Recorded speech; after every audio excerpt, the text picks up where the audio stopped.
T'es-tu déjà demandé lequel de tes amis te couvrirait si jamais tu commettais un meurtre? Les gars, je crois que j'ai fait une bêtise. Lequel? Celui qui a tendance à te lâcher à la première fille qu'il rencontre? T'inquiète, si t'as pas révisé, tu te mets à côté de moi pendant l'examen, moi je te pose toutes les réponses, je te couvre, frérot. Franchement, je comprends rien. Y'a pas de soucis, tu te mets à côté de moi, je te passerai toutes les réponses. Tu me remercieras plus tard. Bonne chance pour l'examen, gros. Ou alors celui qui compte chaque centime que tu lui dois? Bon les gars, vaut mieux qu'on le règle maintenant. Hein. Je t'ai avancé 2,50€, tu lui as avancé 30 centimes, tu m'as pris 2 crocs et j'ai pris 3 gorgées dans ta boisson. Donc vous me devez exactement 1,25€, soit 31 centimes chacun. On se fait un virement? Ou peut-être celui qui triche et manipule au moindre jeu parce qu'omnibulé par la victoire. Mais comment ça se fait que tu gagnes tout le temps? Je suis sûr que tu triches. Comment ça, je triche? Prouvez-le.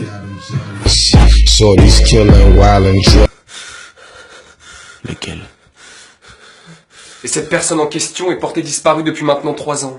Et nous avons de fortes raisons de penser qu'elle a été assassinée par l'un de vous 4. Si c'est le cas, au vu de votre amitié apparente, il est certain que les 3 autres sont au courant, mais savent sûrement où est le corps. Alors qu'importe votre degré d'implication. Rockstar bitch call me Elvis. J'en appelle à votre bon sens. M.O.B. she call me selfish. Soit vous dénoncez celui de vous 4 qui a commis le meurtre, Success got him jealous. soit l'inspecteur vous fera tomber avec lui. Et c'est moi, l'inspecteur. Just the crazy shit in the club. Je me présente, je suis l'inspecteur principal chargé de cette affaire et voici Pierre, l'inspecteur adjoint. J'aime beaucoup ce genre d'affaires, mais malheureusement elles sont toutes extrêmement simples à régler. On commence par interroger le plus faible d'entre vous, on vous isole tous dans une pièce différente et vous vous dénoncez tous mutuellement en moins de 2 heures. Pierre, vous avez trouvé le plus faible? Toi, gamin.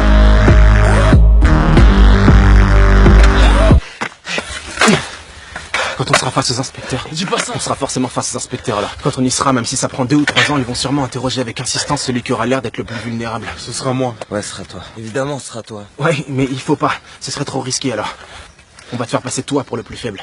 Et pour ça, tu ne les regarderas jamais dans les yeux. À aucun moment, d'accord? Et comme ça, on fera passer le plus fort pour le plus faible.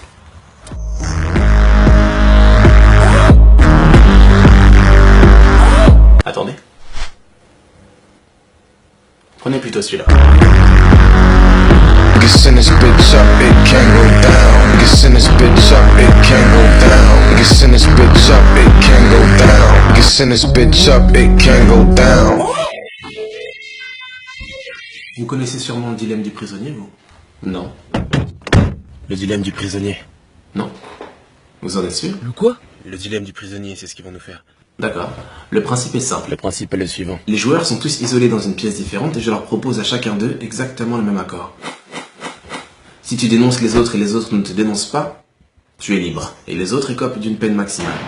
Dans le cas contraire, si tu dénonces pas et qu'eux t'ont dénoncé, c'est eux qui sont libres. Et toi qui écopes d'une peine maximale. Et si vous vous dénoncez tous mutuellement, votre peine est allégée. Si tout le monde se dénonce, on a tous une peine allégée. C'est simple. Alors si j'ai bien compris, si on dénonce, on a soit une peine allégée, soit on est libre. Si on ne dénonce pas, on a soit une peine maximale parce que quelqu'un nous a dénoncé, soit on est libre parce que personne n'a parlé. Ah oui, vous en avez sûrement déduit qu'il vous suffit de ne pas vous dénoncer tous pour être libre, mais la raison pour laquelle le dilemme du prisonnier est infaillible, c'est le manque de communication. Les joueurs étant isolés et n'ayant aucun contact, aucun de vous ne peut être sûr que quelqu'un ne les a pas déjà dénoncés. Voilà mon hypothèse. Je pense que c'est Luc qui a commis le meurtre. Je pense que Mathieu a été le plus difficile à convaincre de maquiller le meurtre, mais que c'est vous qui en avez eu l'idée. Je pense que c'est Thomas qui a conduit la voiture et Mathieu a sûrement fourni des outils tels que des pelles peut-être. Vous avez sûrement enterré le corps dans une forêt en pleine nuit. Qu'est-ce que vous pensez de mes déductions?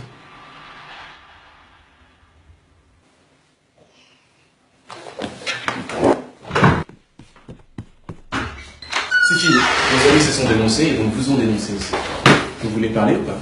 c'est pas possible. Alors, Luc a commis le meurtre. William vous a convaincu d'enterrer le corps dans la forêt. Mathieu a fourni des pelles. Vous avez conduit la voiture jusqu'à... Ah, je continue. D'accord. Ça vous voit. Attendez, maintenant je vais parler. Je t'ai appelé quelqu'un, enfin je veux dire, ils ont appelé leur avocat avant de tout dire, non? Oui. Non! Si jamais vous voulez vous dénoncer... Personne va se dénoncer. J'ai dit si jamais! Si vous voulez vous dénoncer, faites-le sans l'aide d'un avocat, faites-le sans appeler personne. Ok, mais pourquoi? Comme ça, si l'inspecteur vous dit que quelqu'un s'est dénoncé, vous suffira de lui demander si cette personne a appelé son avocat. Pour savoir si c'est du bluff. Non. J'ai rien à dire. C'est con, quoi. Ne me faites pas croire que vous aviez compris. Vous pensez qu'ils vont se dénoncer? Ils ont l'air d'être comme les 5 doigts de la main. C'est vrai.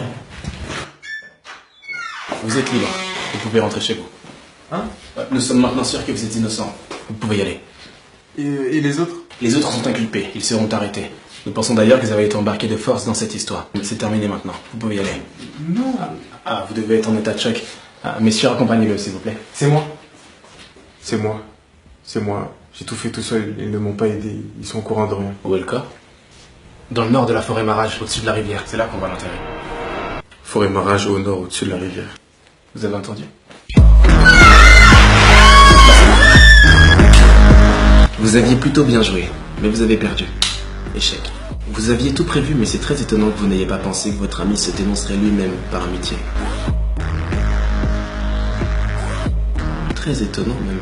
Dans le nord de la forêt Marage, c'est là qu'on va l'enterrer. Mais où est-ce qu'elle est, la forêt Marage? Je l'ai inventé, c'est pas là qu'on va. Il va forcément vouloir se dénoncer à un moment ou à un autre. Alors par précaution, il ne faut absolument pas qu'il connaisse l'adresse. S'il ne sait pas où est le corps, ses aveux ne vaudront rien. Vous foutez-nous! Cette fois n'existe pas! Où est le corps?